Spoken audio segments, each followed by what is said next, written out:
Welcome everybody to the TERMIS SYS Europe interviews with a scientist. With these interviews, we want to briefly portray the variety of profiles of young scientists in the TERMIS community. Today we have Eirini Velliou. Welcome. Thank you. Pleasure to be here. So we first wanted to ask you to walk us a little bit through your CV. How was your trajectory, how you started, and where you at the moment, which we know it's quite an exciting role. Thank you very much. So at the moment, I'm actually as of February 1st, so very recently, I started working at University College London in a newly developed center for 3D models for health and disease. I'm associate professor in that center. Now, my career started officially, let's say, in 2006. It feels like a very long time ago, but it's not that long ago, actually. I'm a chemical engineer by training, and I got my master's in chemical engineering from the National Technical University of Athens in Greece. I'm Greek in origin. Within chemical engineering, I specialized on bioengineering for the last 2 years of my studies. This was a 5-year degree. Thereafter, I moved to Belgium, to KU Leuven, within KU Leuven, I studied, again, I did research on bioprocessing with applications of microbiology. So my PhD was on an in vitro in silico approach, so experimental computational approach to understand how bacterial pathogens respond to environmental stress. After that, I moved within Belgium, a little bit souther, the French-speaking region of Belgium at UC Louvain, which is a French university within Belgium. And I had a short postdoc there at the group of Professor Agathos on the way environmental stress in bioreactors impacts the biofuel production from microalgae. In 2012, I moved in London, at Imperial College London, where I started doing research in stem cells. And again, driven by my interest on how biological systems respond to complex environments, I started working on stem cells, and more specifically with hematopoietic stem cells and leukemia, trying to understand how blood cancers evolve in vitro in complex 3D models, in tissue engineering constructs, if you like, and bioreactors. So on the one hand, I focused on diseased models, but also I did some work on healthy hematopoiesis. So how can we produce red blood cells from hematopoietic stem cells within a 3-dimensional in vitro environment? So in terms of dates, I graduated with my master's in 2006, got my PhD from KU Leuven in 2012, did a couple of years of postdoc at Imperial, and then September 2014, I was recruited at the University of Surrey as a lecturer, as we call it in the UK, which is the equivalent of assistant professor for most European countries. And got promoted to associate professor or senior lecturer, as it's called in the UK for many universities, in 2017. So what does my research group do? So I'm active in, of course, the tissue engineering area, and more specifically, I'm very much interested in remodeling cancer tissues in vitro. So over the last 6 years that I'm an independent PI, I've done a lot of work on pancreatic cancer specifically. I was fascinated by this, the complexity of this disease at tissue level. So my group is looking at remodeling pancreatic cancer. We've developed an advanced multicellular model so far on pancreatic cancer, but we also do work in other cancers, like, for example, ovarian cancer, or also healthy tissues like skin regeneration. So we do research at the interface of biomaterials and bioprocessing and biological systems, trying to regenerate appropriate models to screen the diseases and tissue evolution, if you like, in vitro. But also, driven by the research I've been doing during my PhD on microorganisms, I continue in parallel a research line which is related to bacteria, and more specifically on the way bacteria behave in 3-dimensional environments. So there are a lot of parallel activities in those different, if you like, cell applications. So how bacteria respond in response to the structural, rheological, or biochemical 3-dimensional environment, and how do they communicate with each other. And recently we started to look also on how bacteria and human cells interact with each other in 3D, because that's very relevant for a variety of tissues, where it's more and more evident that microbiota plays a very important role in disease evolution, but also in maintenance of healthy tissues. And all of those lines I'll be continuing also at UCL from now on. Thank you. I'm linking on what you said just now. So you really did lots of postdocs around the world, and you worked on different area. So you went to bioprocess, to microorganisms, to microalgae, and then stem cells, and then cancer. It's a lot of things, and especially we want to do this for possibly for young scientists. We're thinking about maybe postdocs. So probably this question will be in their mind. So how was it difficult to change topic completely? Was it difficult to adapt? Do you find it useful? I'm sure you do, because of course now you're bringing more research to the table. You're having more lines for your research trajectory. But tell us a bit more about this, please. Yeah, I think maybe the engineering background that I had may have helped me to actually adjust to different environments. I think that there are a lot of common aspects in the way biological systems behave. There are differences, but there are a lot of common aspects. And actually, the different research lines that I followed have helped me adjust in the next step. Of course, there's a transition period of getting trained into, for example, from culturing bacterial cells to tissue culturing, and from tissue culturing to, you know, disease culturing, etc. However, I mean, if you are in an organized lab and you are very motivated to do something, I think there's definitely room for it, and definitely you will be succeeding. So for me, the key thing is to know exactly what you like. For me, early in my PhD, it came evident that I was fascinated by cancer. And how did that come evident? Because during the literature that I was studying from bacterial cells, there were a lot of papers linked to environmental stress and cancer evolution, etc. So I started reading more and more about that. So I knew that I was very much interested into moving from bacterial research into human cells, but also I wanted to explore in parallel many different systems. So I knew that that's what I wanted, and that helped me in my journey. But generally, in the era of multidisciplinary research, you do see a lot of these overlap in general. So you see nowadays chemists that are doing pure biological work, and biologists that are entering the, you know, chemical biology area of research, etc. So I think if a postdoc is hosted in an appropriate multidisciplinary environment, I think adjustment can be definitely possible. I think, though, it's important for everyone, when someone transitions, not necessarily only from topic to topic, but even from institution to institution and from position to position, to allow themselves to adjust, to allow an adaptation period. So someone should not expect, okay, I switched, let's say, from microorganisms to stem cells. I'm expecting a high impact paper in 3 months.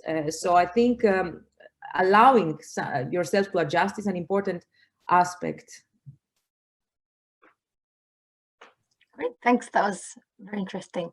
Now I want to switch gears a bit about more kind of practical things. So how do you manage your group? Do you have a big group, or is it a small group? Would you rather have a very big group or a small one? And then in terms of like meetings, do you have weekly meetings or every 2 weeks? Do you use Slack or Trello or other tools to manage your team? So my group, I think, is probably on the smallish size. So I have 6 to 7 people within my research group, more or less. Sometimes, some years that I might have a couple of extra people, but it's definitely 6 to 7, maximum 10 people that I've been managing so far. I think managing the group is very, very important, and also ensuring that the group glues together and there is sufficient team spirit and communication between team members. I think that's key for a healthy environment where, you know, important science can take place. For me, what I try to do, it was not always possible because of my other obligations as well, including teaching and admin, but what I try to do is I try to go to the lab at least once a week myself and just, you know, spend some time with researchers in the lab. So while they're doing what, you know, any experimental activity they might be doing, I try to spend time with them in the lab.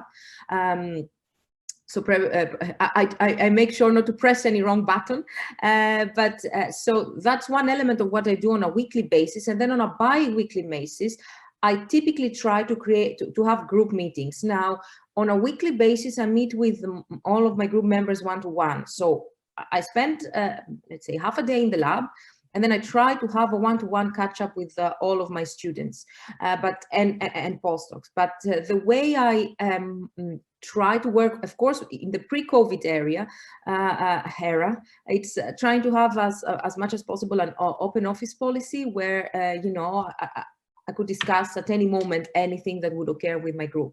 So I have weekly meetings, and then I visit in the lab weekly. And every couple of weeks, we have an official group meeting where, again, pre-COVID, we used to eat some cookies, drink some tea, and then share some scientific findings and brainstorm. This has been replaced nowadays with Zoom.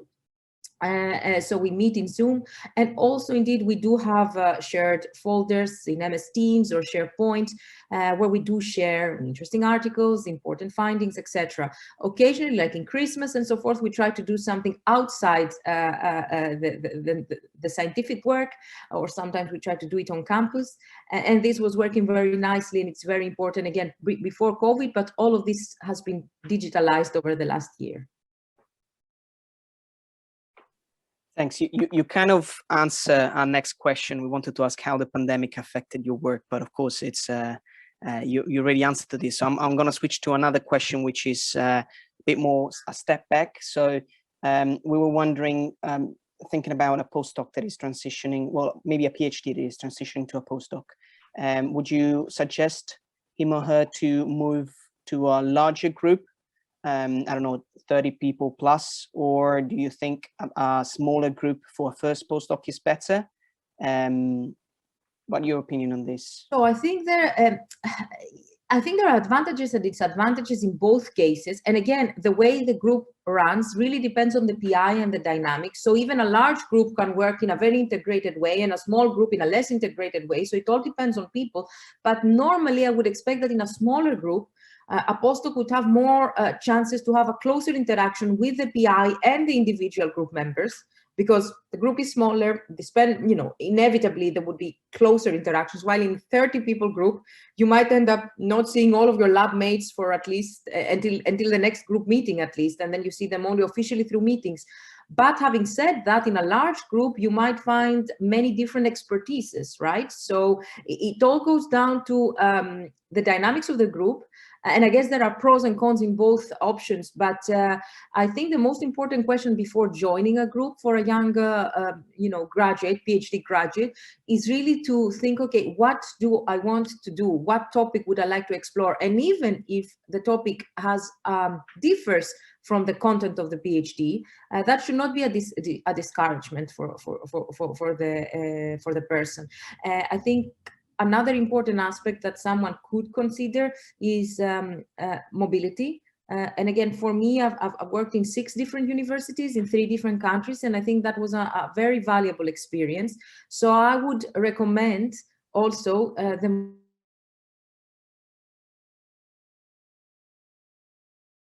mobility.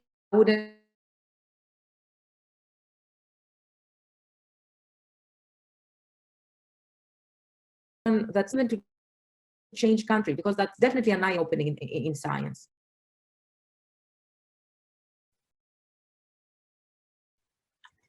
I think it got a bit, but I think we got the idea that it's necessary to move a bit. Do you think there's also a chance for people, like if they have family obligations, or sometimes when you're young, it's nice to move around, but at some point you want to stay in a place or you actually can't move around? What would you suggest to people that have more of this drawback? I think people with family, I mean, it's always a matter of balance and personal choice, but I do think that, obviously family comes first. So, I mean, if there are family obligations and restrictions, of course, that's a very valid reason for someone to stay put. But generally, even if, someone stays within the same country or the same city, if it's possible to explore different groups as well, or a different element, I think that's important, rather than having your PhD being literally an extension sorry, your postdoc being an extension of your PhD. I think that's important. Thank you. And what about the transition from postdoc to PI? Did you find it difficult? How was it for you?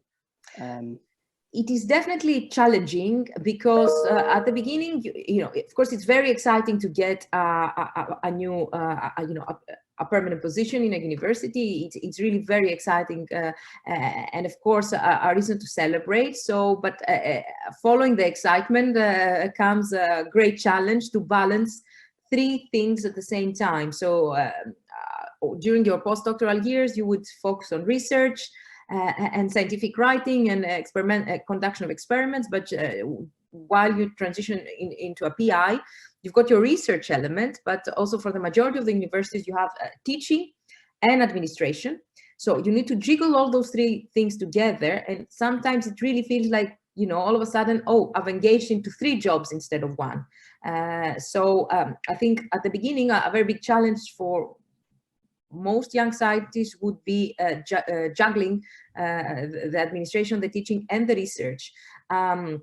And in terms of the research is, of course, shaping your research direction and ensuring that in the institution that you move, you've got appropriate infrastructure and appropriate space to conduct your research. So you would spend a lot of time maybe shaping that space or in parallel with all other activities. So it is incredibly rewarding when things succeed. From teaching to research to any task, but definitely it's challenging to kind of run multiple things in parallel. And on that, so I guess that when we're doing our PhDs or postdocs, like you focus a lot on the research part, and I think maybe at some point you are confident, okay, I know what I'm doing, but how do you get to learn how to do all of these other roles that you have to do?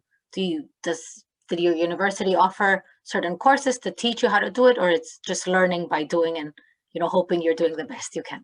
I think that's a very good question, and in many occasions you would find yourself to learning by doing it. So universities, it depends maybe on the country and the university, normally offer some teaching related courses. So for example, in the United Kingdom, there's an offering of the graduate certificate of learning and teaching, after the conclusion of which you become a fellow of the Higher Education Academy. But that doesn't happen before you start teaching. So you might start teaching and then and you get the training kind of in parallel. So I think that is a challenge. So the fact that and with respect to your administrational duties, it depends on what administrational duty you would have, what service duty to the university. You might have some training, but definitely I think the majority of the job you can kind of learn it yourself. So it is a bumpy road at times, but still very exciting. Thank you. And do you think research dissemination as part of your research work? Are you using Twitter? Are you using any tools to disseminate? What? I think it's very important to research dissemination is very important for a variety of reasons, I think, nowadays, not only to raise awareness about important scientific problems that have applications in the real world, but also even to inspire younger people to enter into science and engineering. So yes, I use Twitter quite a lot as a tool to interact with other scientists. I think it's a very nice tool to get interactions with other scientists, to get notified of interesting developments, especially in the era where everyone is running around to complete tasks and where social media are very important. So yes, definitely I use Twitter to communicate, but also to share findings of my group and activities of my group. But also at local level, I try to visit local schools where I give talks about my projects, and also I'm a member of the Royal Society of Chemistry Downland Trust, which is the area where I live, and we do some dissemination activities through the Royal Society of Chemistry. So yes, I try to engage as much as possible. At university level, universities have activities, open days or science days, so I try to participate in those as well. Well, nice.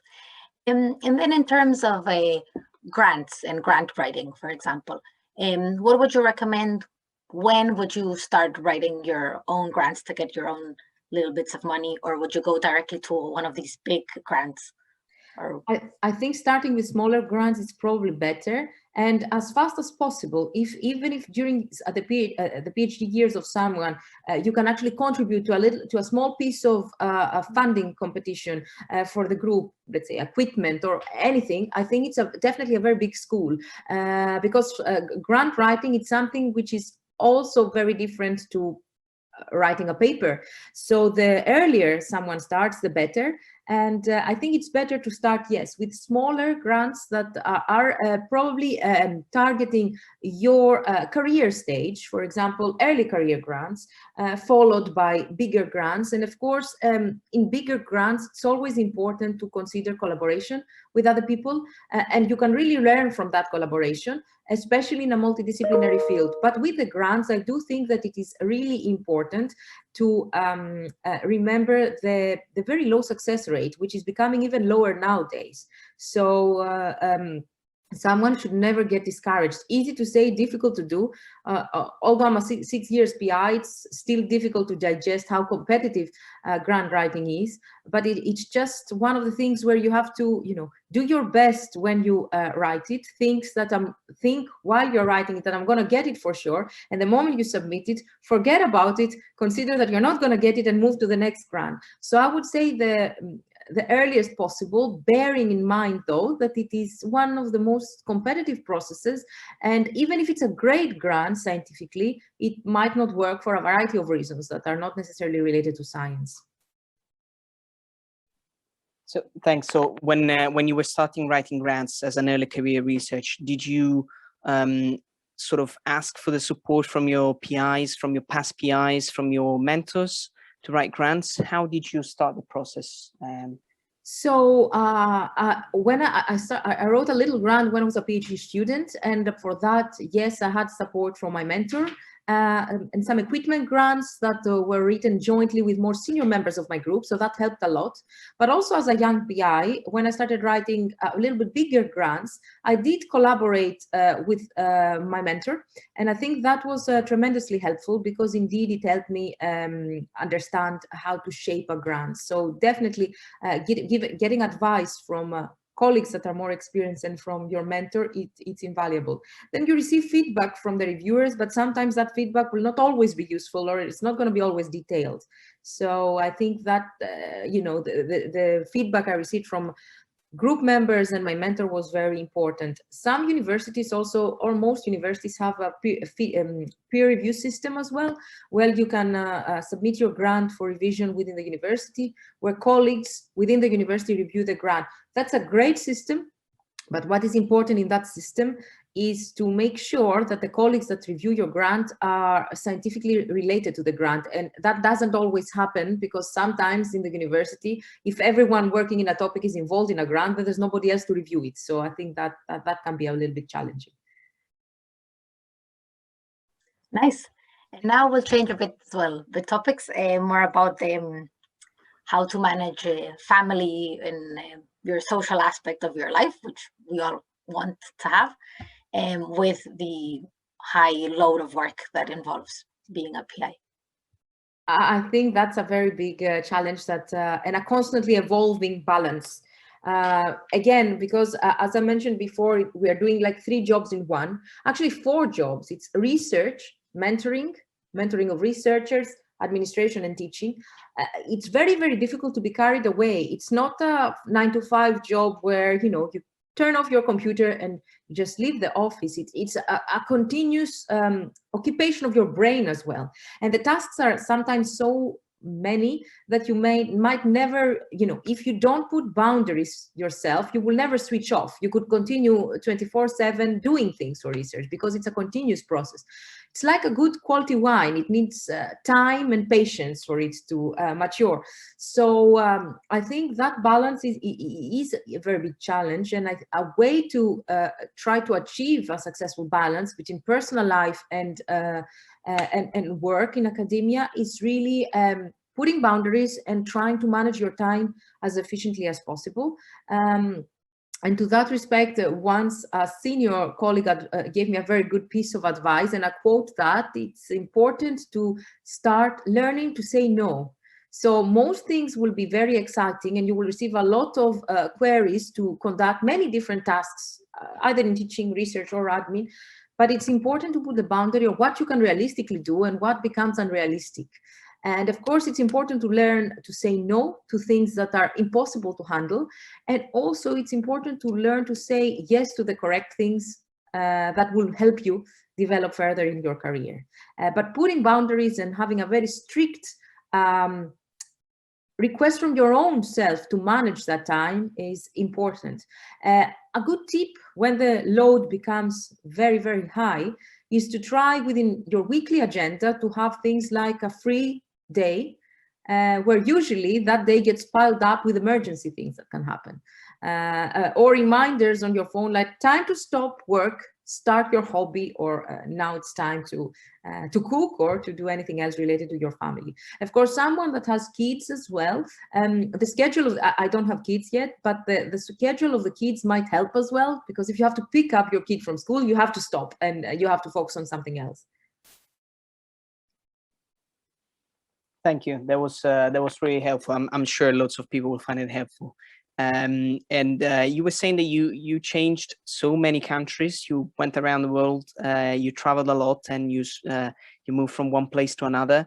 We would like to know, how was it? Did you find it difficult to relocate, to start, I don't know, another sort of life in another country? How was it for you? So it gradually became easy, but at the very beginning, I found it very hard. So when I moved, my first move was from Greece, from Athens, when I was working as a researcher in the National Technical University of Athens, and then I moved to KU Leuven in Belgium. So I moved to a much colder climate, and also, of course, it was the first time that I was away from my home. So I found that quite challenging, not scientifically, not at all. I mean, because the group was all very welcoming, and you know, I think the challenge is less related to the science. It is much more related to adjusting in a new country. So that took a few months, but then the beauty was that, you know, when you move country, you get exposed to a completely different culture, completely different habits, lifestyle, and you meet people, especially at the university environment, from all over the world. So from a less international environment that was my home country, Greece, to a very international environment that was the environment in KU Leuven, progressively I ended up gaining so many international friends, got exposed to so many different cultures. So traveled a lot also, because Belgium was in the center of Europe.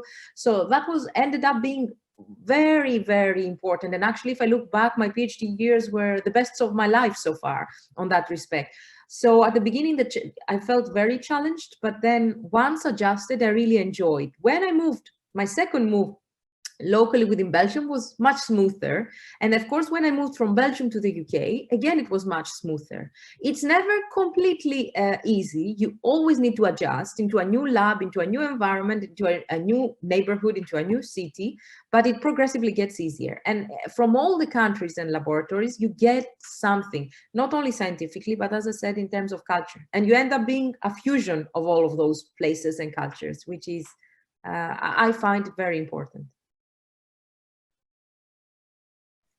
And in terms of that, is now the UK your home now for life, you think, or would you like to push it to go back to Greece at some point?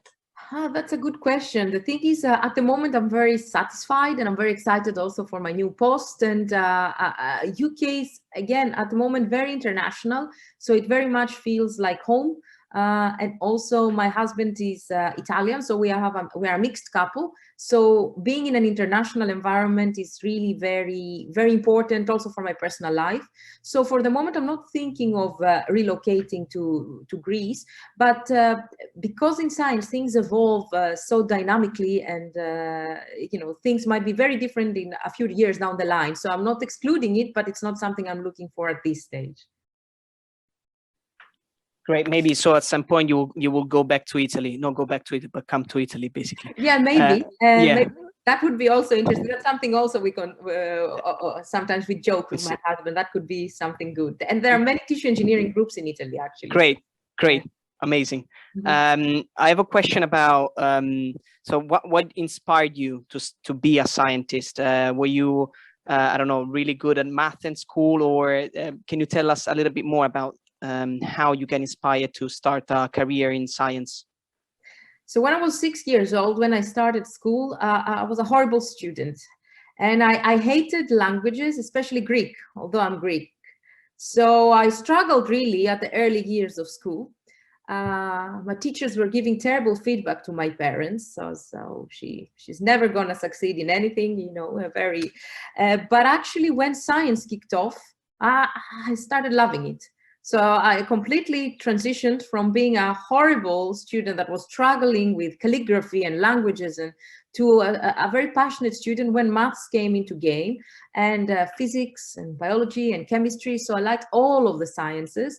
And who inspired me actually, my chemistry teacher at high school. So he had a PhD himself. He was very passionate about chemistry, and he always pushed me to the boundaries of my abilities. And I really got passionate about science, actually interacting with him. Yes. So do you have any female role models, or do you think there's role models that are missing for the new generations to come? I do think that role models that are female are missing. I was trying to calculate for myself. So indeed, I got inspired by to go into science by a male role model. And all of my mentors that I've had over the years, I think all of them were male apart from one. So I had something like 7 mentors in total, because obviously I was always in multidisciplinary fields that could have 2 or 3 supervisors, from which 6 were male and only 1 female. So my co-supervisor during my PhD was female, an amazing scientist, Professor Eirini Velliou, very inspiring. I do think that female role models are lacking, and I do think we need to showcase them more to inspire young scientists, and especially young girls, to go into science. And I think 2 things are crucial there. On the one hand, we need to have more girls studying engineering and science. We are lacking that. We're lacking entrance to these fields from females, but also we are losing many females in the pipeline. So many females that would graduate with a master's in engineering or biology or chemistry would not continue in science, or even after their PhDs, they would not continue in academia. So you see a loss in the pipeline. So how do we manage that leak in the pipeline? I think it's important to showcase role models. But during the showcasing, what I think is important to remember is to showcase relatable models, not super women with superpowers. And, you know, usually even in Twitter that we touched upon, usually we celebrate our successes and we showcase the best of things that for a young scientist, that might be also overwhelming. I think it's important to also showcase the challenges of the profession, the failures that are much more than the successes during your progression, and also the real life of a scientist in order to engage generally more people to enter, to continue within the field, but also females. So I think showing appropriate role models is important. Thank you very much. If we don't have any questions, we would like to thank you, Eirini, for your kind time, for all these words that I'm sure will inspire many people. And thank you again. You're very welcome. It was really a pleasure to discuss with you guys. Thanks. Thank you. Bye-bye. Thanks so much. Yeah, I'm sure all your students will have a good role model. So I think thank you. That's very good hands. Thank you very much.